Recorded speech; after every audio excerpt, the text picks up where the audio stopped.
И снова здравствуйте, мои уважаемые зрители. На дворе у нас продолжается 2 марта и сейчас первая моя военная сводка с фронтов. Но прежде чем к ней перейти, я хочу отметить очень интересное обстоятельство. Сегодня утром Министерство обороны Украины впервые опубликовало более-менее правдоподобную сводку. До этого оно рассказывало своему населению о том, что все, враг почти везде отбит, но вот местами, да, он там прорвался, но еще немножко, еще чуть-чуть, Запад нам поможет, мы его разобьем. Сегодня, уже потому что очень многие жители Украины переключились за реальной правдивой информацией, в том числе на мой канал. То есть они реально понимают, видят ситуацию, и они понимают, что официальные сводки Украинского Министерства обороны и то, что они видят перед своими глазами, оно не стыкуется, даже в первом приближении. Именно по этой причине сегодня, подчеркиваю, Министерство обороны Украины впервые выпустило более-менее похожую на правду сводки, где оно признало поражения свои и в Черниговщине, и на Киевщине, и на юге, и на Донбассе, везде. Почти везде оно признало свои поражения. Не буду опираться на их сводку, тем не менее, именно ее в том числе впервые включаю в качестве исходного материала для своих выводов. А еще мне очень понравилось тот антифейк, как они называют, распространяемый сегодня в украинских соцсетях, который тоже очень наглядно показывает, какие в ближайшее время города должны уйти из-под контроля киевского режима. Причем Херсон, как мы видим, уже ушел. А всем тем остальным городам, которые вот здесь представлены, я так понимаю, нужно приготовиться. Понятно, что это никакой не антифейк, просто киевский режим готовит свое население к тому, что это станет фактом. Чтобы как можно дольше поддерживать в них иллюзии, что все идет хорошо. На самом деле на всех фронтах идет полный и абсолютный развал. И теперь после этого входного слова переходим к конкретике. Традиционно начинаем с южного направления. Судя по тем же сообщениям, которые пошли с утра, в Николаеве губернатор, пока он не паникует, кстати, надо отдать ему должное, один из немногих губернаторов, который более-менее пытается держаться неплохо и имеет контроль своим населением. И опять же, более-менее точно освещает ситуацию в регионе. Безусловно, перевирая ее на свой лад. Но неважно. В данном случае, что он сообщил? Российские войска высадили тактический десант в районе Николаевского аэропорта. По сути, получается, что город берется в плотное кольцо. Также идет информация о том, что Россия готовит тактический десант в районе Вознесенска, потому что передовая колонна, которая к нему подошла вчера вечером, она в этом районе остановилась, и дальше для продолжения, для развития успеха нужны подкрепления. Я так понимаю, сегодня в этом районе будет происходить очень интересное событие, возможно связанное с Южноукраинской АЭС, а также с дальнейшим походом российской армии на запад, с целью отрезать Одесскую область от остальной Украины. Также впервые в своей сводке я использую данные Российского Министерства обороны. Помните, вчера я говорил, я не знаю, в каком состоянии сегодня ситуация в районе Васильевки. Сегодня Министерство обороны Российской Федерации официально заявило о том, что и Токмак, и Васильевка находятся под их полным контролем. Причем украинские гарнизоны в этих городах не сражались до конца, как об этом описывает официальная пропаганда, а капитулировали. То есть с Васильевкой вопрос окончательно закрыт.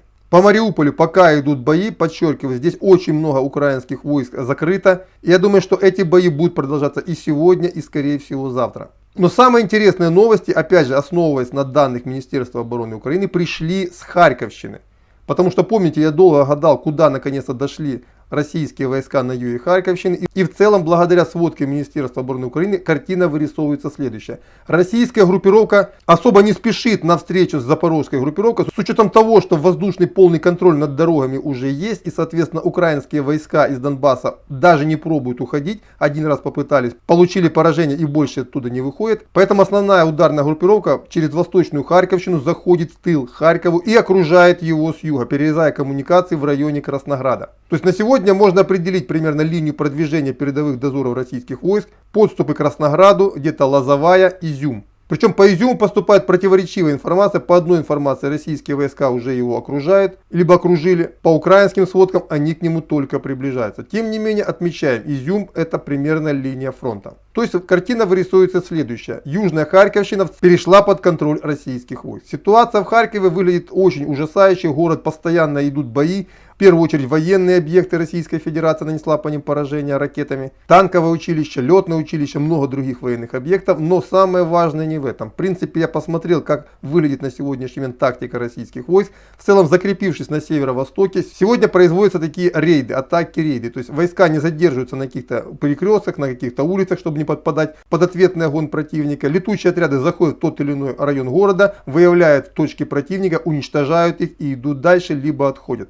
И такие летучие отряды действуют сегодня по всему центральному Харькову. Причем очевидно уже есть намерение разрезать город на две части. И с учетом того, что по югу идет глубокий охват Харькова, по югу Харьковской области, предполагается, что оставшиеся в городе войска либо будут окружены, либо убегут по еще оставшимся открытым дорогам. Но, скорее всего, они все-таки останутся в Харькове до конца. Пока все говорит о том, что никто никуда отходить не будет, тем более, что в условиях, когда российская авиация полностью господство имеет в воздухе, это не имеет никакого смысла. Здесь понятно. Переходим на Киевщину. Что здесь? Подчеркиваю, наконец-то, слава богу, Министерство обороны Украины начало давать те сводки, которые более-менее сходятся с тем, что говорил я накануне. Да, они несколько отодвигают линию контроля российских войск немножко в Чернигове на восток, на северо-востоке тоже немножко дальше. Но уже даже по ним понятно, что с востока Киев почти полностью окружен. То есть российские войска накапливаются и стоят в предместьях Броваров и постепенно продвигаются на юг в район Борисполя. Вероятнее всего, ни Бровары, ни Борисполь брать никто не будет, потому что в этом нет никакого смысла. Но дороги все будут, естественно, перекрыты. Ну и на северо-востоке на сегодняшний момент люди, которые живут там, говорят, что тишина. Сегодня у нас относительно тишина, особых продвижений никто никуда не делает. Вот это примерно так выглядит ситуация на линии фронта. На этом пока все. Следующий мой обзор планируется через 3-4, может быть 5 часов. По мере своей загрузки я еще не знаю, как это будет сегодня выглядеть. Вчера было очень и очень трудно. Все, на этом пока все. Запятая, и до следующей встречи.